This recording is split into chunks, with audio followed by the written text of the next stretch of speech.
जळगाव जिल्ह्यातल्या भुसावळ तालुक्यातल्या हत्तूर धरणाचे 8 दरवाजे उघडण्यात आलेत। धरणामधून सध्या 10,000 क्युसेक वेगाने पाण्याचा विसर्ग तापी नदी पात्रामध्ये सोडण्यात येतोय।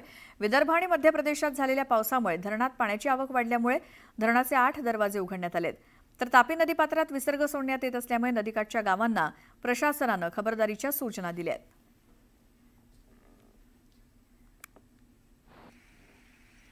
बुलढाणा जिल्ह्यातील मेहकर लोणार तालुक्यामध्ये संततधार पाऊस सुरू आहे। लोणार तालुक्यातील महार चिकना फाट्याजवळ एक 26 वर्षीय तरुण पुराच्या पाण्यामध्ये वाहून गेला।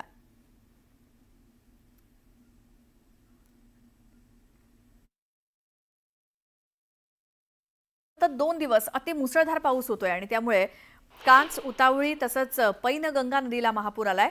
या पुराच्या पाण्यामुळे नदीकाठची शेकडो हेक्टर शेतजमीन पेरलेल्या पिकांसह खरडून गेली आहे। त्यामुळे शेतकऱ्यांचं न भरून निघणारं नुकसान झालंय। या शेत नुकसानीचे पंचनामे करून मोठा आर्थिक आधार देण्याची मागणी शेतकऱ्यांकडून केली जाते।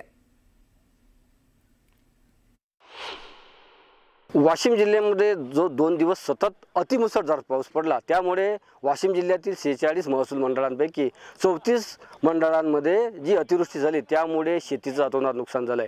वाशिम जिल्ह्यातील उतावळी, काच आणि पैनगंगा नदीला प्रचंड मोठा पूर आल्यामुळे या नदीकाठची शेकडो हेक्टर जी शेतजमीन आहे ती पिकासह खरडून गेली आहे। यामुळे शेतकऱ्याचं अति प्रचंड नुकसान झालंय।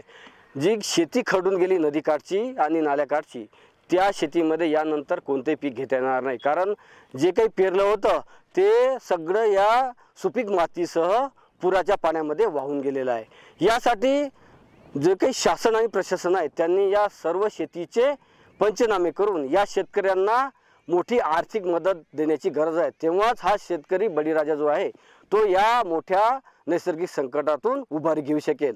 यासाठी जे काही या भागातील जनप्रतिनिधी आणि शासकीय अधिकारी आहेत त्यांनी त्वरित पंचनामे करावे, ज्यामुळे या शेतकऱ्यांना लवकरात लवकर मदत मिळून त्यांना पुन्हा खरीपाचं पीक पेरता येईल।